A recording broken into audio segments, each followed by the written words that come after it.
Halo Digitiers, balik lagi sama saya Arya, dan ini adalah Samsung A56 dan Samsung S24 FE. Pernah nggak sih ada di posisi yang kayak gini?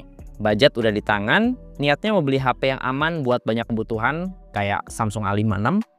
Ini speknya oke, desainnya kekinian, pokoknya ini pilihan yang masuk akal lah di harganya. Tapi tiba-tiba kok ada yang lebih menarik lagi ya? Sama-sama HP Samsung pula.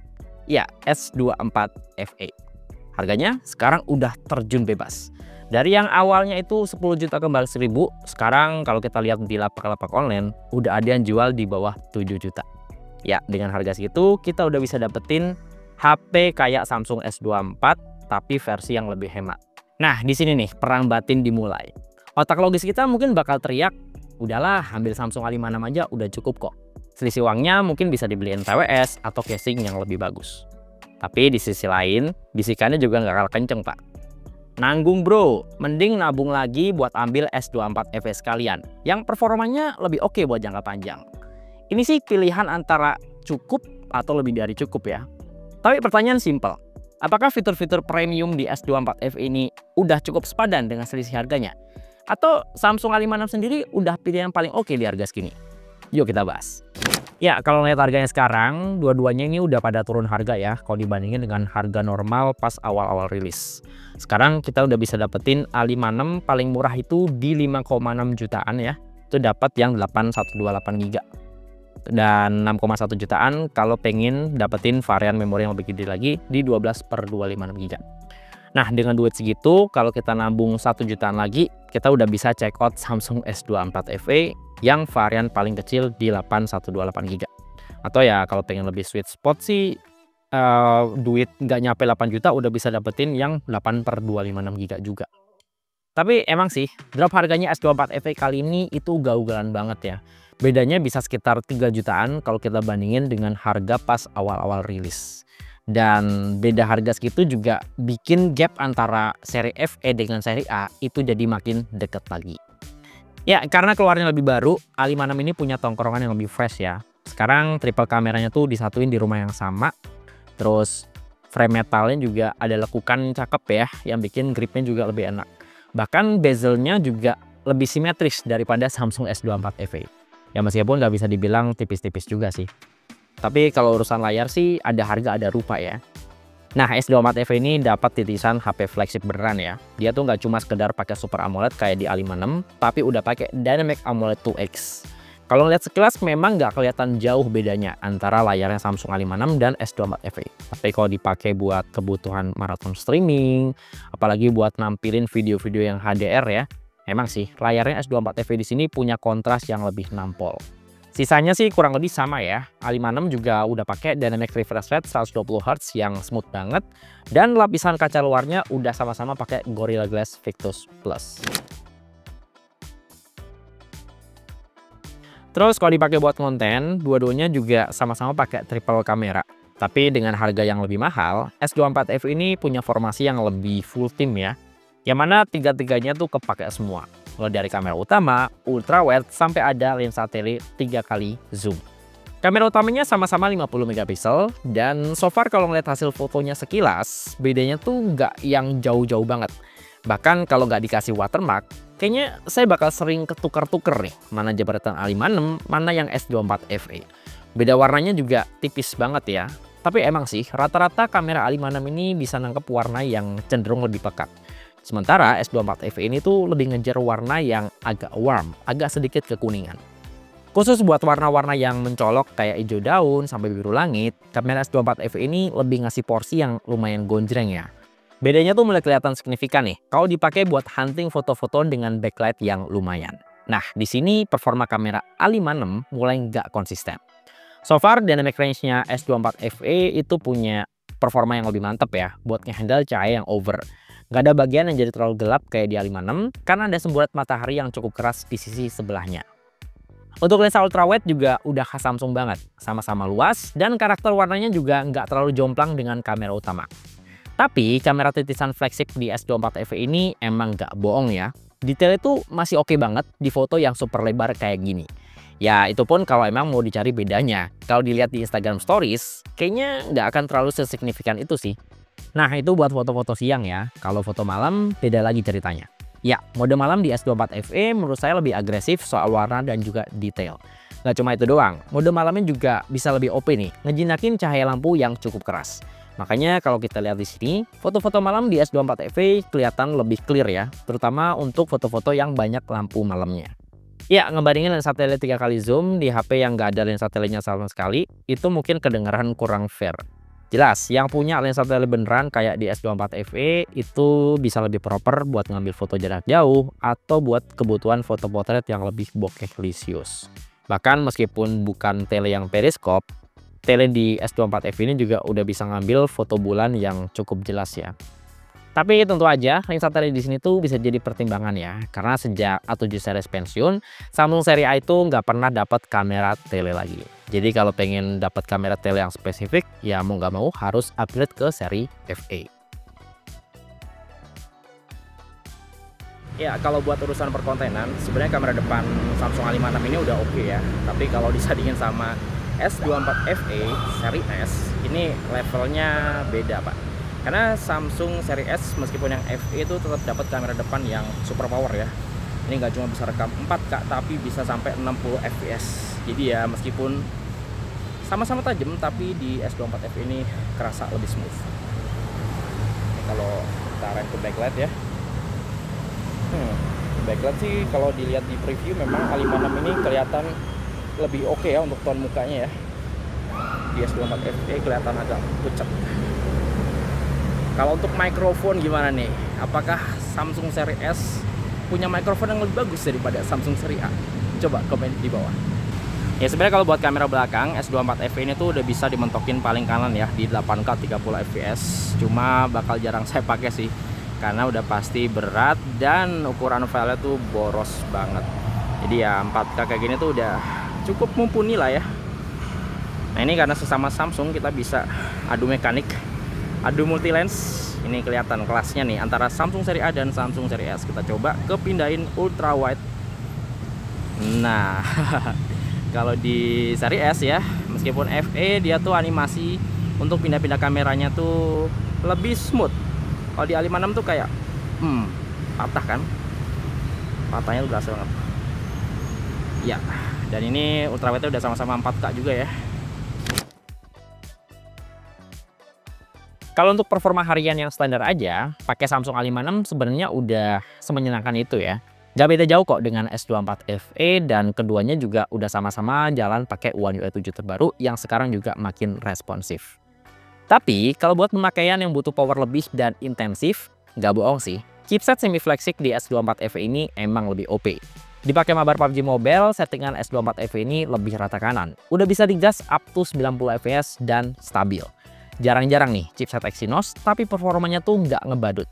Bahkan udah kebuka frame rate yang lebih tinggi pula.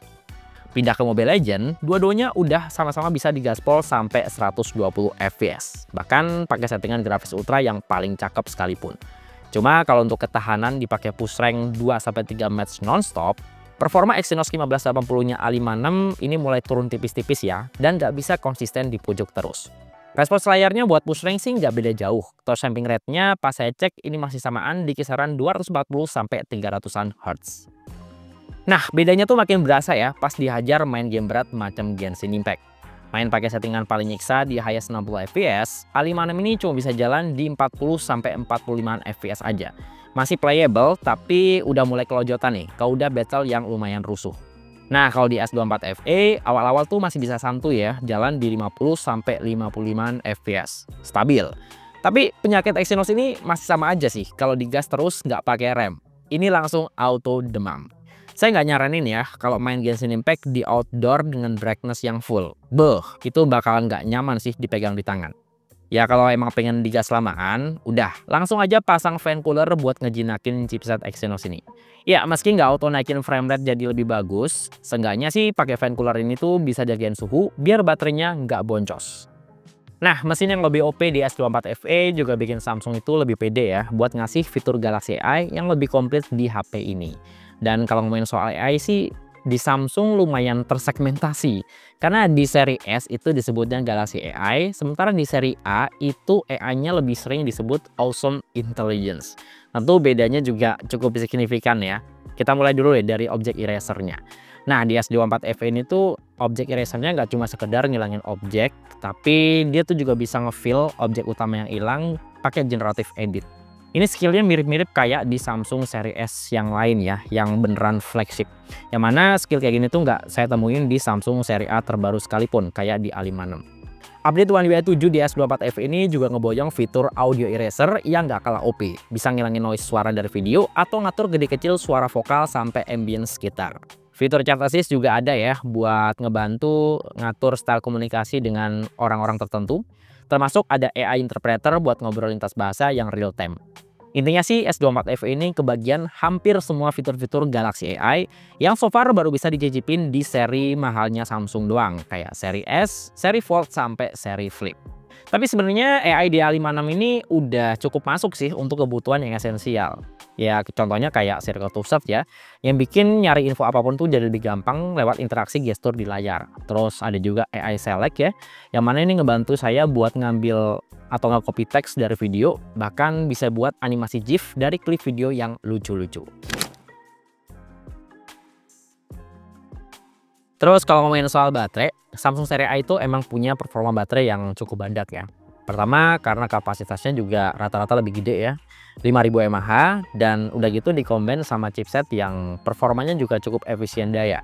Jadi ya konsumsi baterainya juga rata-rata lebih irit.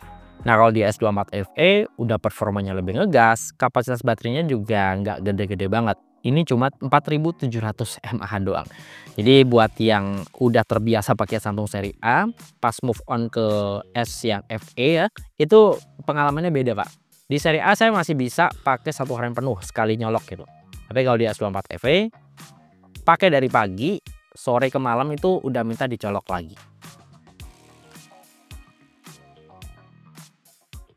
Dua-duanya sama-sama nggak dapat charger, tapi karena Samsung A56 ini keluar lebih baru, dia dapat skill charging yang lebih naik kelas ya. Nggak cuma sekedar 25 watt kayak di S24 FE, tapi udah support charger yang 45 watt.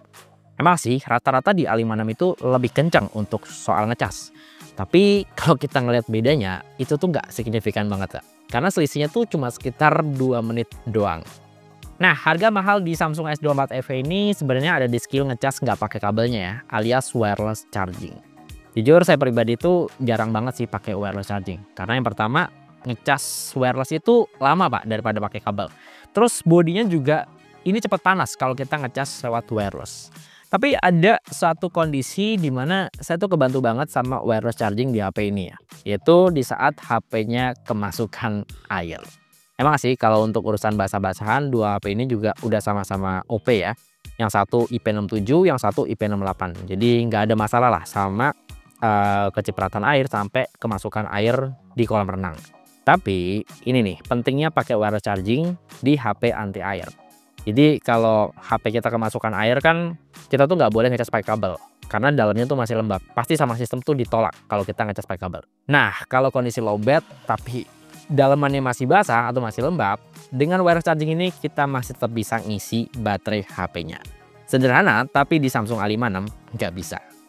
Dan yang terakhir, dengan harga yang lebih mahal, Samsung seri S mau yang FE sekalipun itu punya konektivitas yang lebih oke. Bahkan di seri FE pun kita masih bisa pakai Samsung DeX, yang mana bisa sulap HP ini tuh jadi ala-ala PC berjalan. Tinggal konekin monitor sama keyboard, kita bisa kerja ala-ala pakai PC di HP ini. Ya, nggak cuma sekedar mirroring tampilan, kita juga bisa buka menu-menu kayak versi desktop ya, termasuk multi window. Tapi kalau Anda tuh nggak terlalu butuh sama Samsung DeX, sebenarnya Smart View di A56 ini juga udah cukup banget kok. Buat mirroring tampilan ke monitor TV atau tampilan Maps di dashboard mobil yang baru kebanyakan, itu juga udah bisa. Nah, ngomongin soal Maps saya jadi inget sama satu hal ya, GPS. GPS ya, saya pakai Samsung seri FE mulai dari S20 FE, terus ngikutin S21 FE, bahkan sampai S24 FE yang terbaru sekalipun, itu saya selalu punya isu soal GPS, yang mana ngunci lokasi GPS-nya juga kurang satset, dan akurasinya juga nggak bagus-bagus banget. Nah, ini entah kejadian di HP saya aja atau di S24 FE Anda juga ngalamin hal serupa. Coba komen di bawah. Oke, jadi kesimpulannya, milih antara Samsung A56 dan S24 FE ini lebih ke soal milih antara kebutuhan yang cukup atau performa yang lebih dari cukup. Nah, Samsung A56 ini cocok buat Anda yang emang nyari HP yang cukup bisa ngasih performa hadirin satsep, dengan tongkrongan yang cukup premium, dan daya tahan baterai yang juga cukup awet. Dan kalaupun butuh fitur AI esensial juga udah ada ya, kayak sekedar buat ngilangin objek gak penting di foto atau ngetrim video otomatis, yang mana ini ngebantu banget buat bikin klip-klip video di TikTok, YouTube Short, atau Instagram Reels. Tapi kalau Anda tuh lebih ngejar pengalaman pakai HP yang lebih premium, Samsung S24 FE yang sekarang harganya udah terjun bebas, ini juga jadi pilihan yang cukup menarik. Di sini kita bisa dapetin performa gaming yang lebih kenceng dan kamera yang lebih ngontenable. Dan kamera itu nggak cuma sekedar full team doang ya, dengan tambahan lensa tele. Untuk triple kameranya juga punya kualitas yang lebih matang, mau itu kamera foto atau kamera videonya. Dan ya, dengan skill-skill tadi, ini HP emang cocok ya buat Anda yang emang pengen serius ngonten, apalagi ditandamin sama fitur Galaxy A yang lebih komplit dan ada Samsung DeX-nya. Bikin HP ini tuh bisa jadi PC berjalan lah, yang bisa dipakai buat produksi konten yang lebih proper. Tapi satu hal nih yang perlu diingat, harga Samsung S24 FE yang paling dekat dengan A56 itu cuma dapat yang varian paling kecil di 8/128 GB. Ya storage segitu kalau buat 1 atau 2 tahun ke depan mungkin masih aman ya. Tapi kalau udah lebih dari itu, kayaknya ya bakal ngos-ngosan juga. Jadi ya pilihannya paling dua, antara sabar nungguin yang versi lebih gede itu turun harga lagi di 7 jutaan tipis, atau ya nabung lebih rajin lagi buat beli yang lebih future proof sekalian di 8/256 GB. Oke, terima kasih udah nonton video ini sampai selesai, dan semoga video ini bisa ngasih referensi ya, terutama buat Anda yang masih penasaran, mending ambil Samsung A56 atau Samsung S24 FE sekalian. Nah, untuk ngecek spek lengkap dan link pembelian kedua smartphone ini, seperti biasa, Anda bisa cek linknya di kolom deskripsi di bawah video ini. Ya, di sini dengan saya Arya, dan di belakang kamera ada Tama. Sampai ketemu di video berikutnya.